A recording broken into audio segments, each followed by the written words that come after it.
Good morning, good morning. It's time for another Tuesday Tea-ology. Hope this finds you well and that your week is off to a swimming start. Well, the tea is Scottish breakfast tea,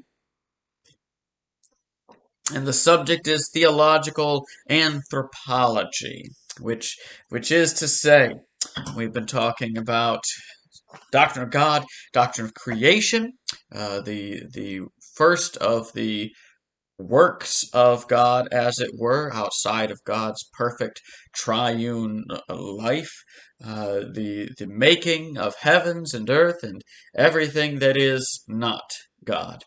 And we see God's character in there. We see the order and the beauty and the purpose and the glory of what God does, His power and wisdom displayed.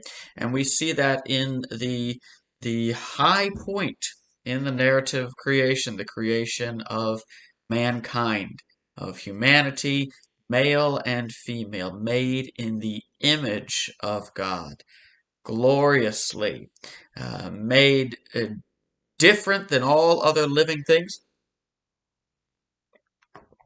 in this category of being in the image of God, made with a functional reflection of the Creator, to rule over the creation and to nourish it, reflecting our great Maker, and made with a relational capacity far exceeding others, and indeed somewhat echoing the Trinity, God's perfect triune life in the complementarity and diversity of our relationships, especially that fundamental human relationship of male and female, which applies even as a sort of this normative standard. Granted that not everyone is designed to have at least a marriage, intimate relationship of male and female. God gives also the gift of singleness, and that too is God's good gift and His purpose. And no one is an incomplete human by any means just because they don't have a certain relationship. But this framework that is laid for what it means to be human, man and woman made in the image of God, and the institution of marriage and the meaning of human sexuality in that context of marriage, the unity of the complementary man and woman. That's all in Genesis 1 and 2 gives us just so much understanding of the human person. And then also we can go from there to see throughout history and in our own context where we go so wrong in our understanding of the human person, in rejecting the sacredness of human life, in rejecting the uniqueness of humanity and our responsibility towards creation, in rejecting the relational nature of humanity and the various dimensions that may be, and of course in our context, particularly in the rejection of the binary complementarity of man and woman, and the denial of that creational reality in the human being. And we come now to consider a somewhat more abstract question, but of course very important, and that plays into even what we see in creation, this understanding of humanity, the question of the constitution of mankind. And what I mean by the Constitution is what are we made of? The animals, we may say, animal life is purely physical. That they have their life completely in this world. There is no spiritual aspect to the animal. I love my dog, but she is just a dog. Um, and humans are different. That we are made in the image of God, and I think a part of that in our human constitution is connects with the reality that we are more than just our bodily life. more than just our bodily life. And that, of course, is extremely important when we think about questions of what happens at death and after death. And that really ties in. And there are, historically speaking, and probably even now in most people, there is a general sense that we are more than just our bodily life. We are more than just our bodies. Throughout history, I think you would find that nearly universal, and even today, I think you would find that to be the vast majority view. But in the modern period, and now we can discuss whether we're in the modern period still or whether we're in the postmodern period or whatever the case may be. But at least beginning in the modern period and its ruminations, so we're going back into the 1700s or so, we begin really to see the materialism regarding humanity, the suggestion that there is no deeper spiritual reality. And of course, this is connected with atheism, but this is the anthropological aspect of that. Atheism is a theological claim, there is no God. Materialism, in this sense of the word materialism has several senses, but in this sense of the word, meaning there is no real spiritual dimension to the human being. We are just like the animals. We are just physical life. We are our bodies, and there is nothing more. And when our bodies shut down at death, that is the end of existence of the person. So that's that view. And it's, I think, a modern view and a minority view even now, but certainly historically a minority view. But nonetheless, one that exercises tremendous influence, especially in the modern period. And I wonder if its influence actually has been waning for some time. If we may look back at, I don't know, the mid to late 20th century and see the high point of the influence of that idea. Interesting. The future will tell. But so this notion, there is no human person beyond the body, uh, is, I think, profoundly opposed to the biblical picture of humanity.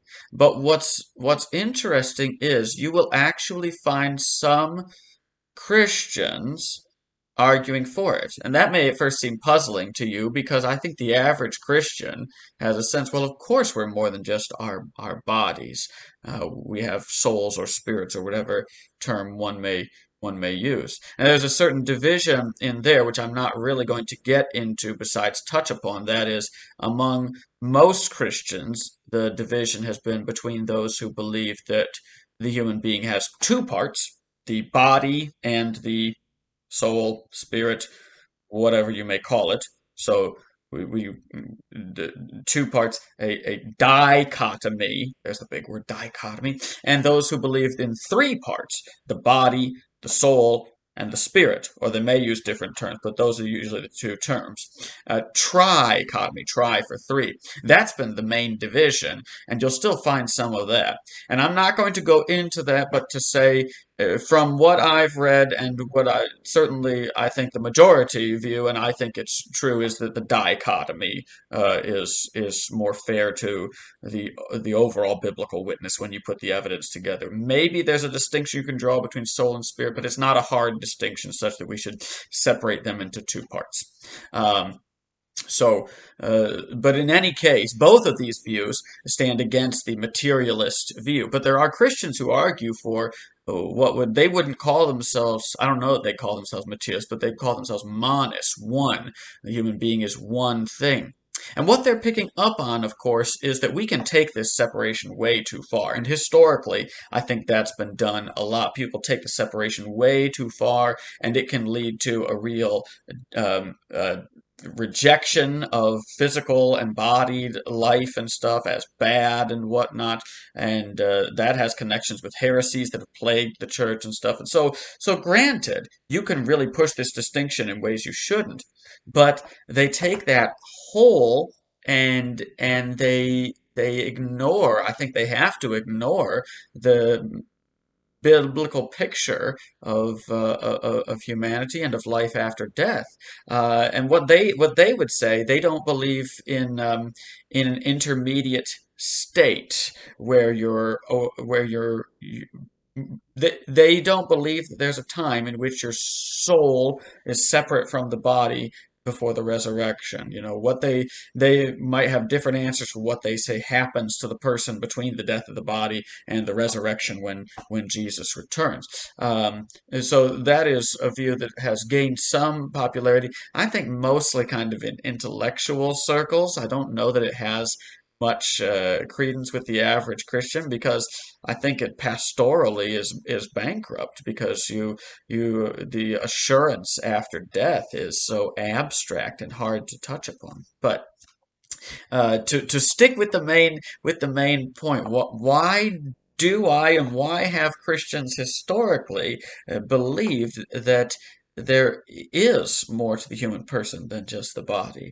And of course, there's language about the soul and the spirit in the scriptures, and we could get into that. But I think the easiest line of evidence to base this on and say why is this what I would say is true is the teaching about the intermediate state. That is, that the scripture teaches that for believers, when they face the death of the body, that is not the end of their existence.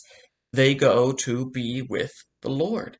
And it's quite simple that if your body dies and is buried, but we may say that you go to be with the Lord, then there must be another part of you that is not your body, and indeed that is ultimately more essentially you than your body is. So, to offer one summary passage that I think puts this very strongly and is hard to get around if someone were trying to get around it, which we shouldn't, is 2 Corinthians in chapter 5.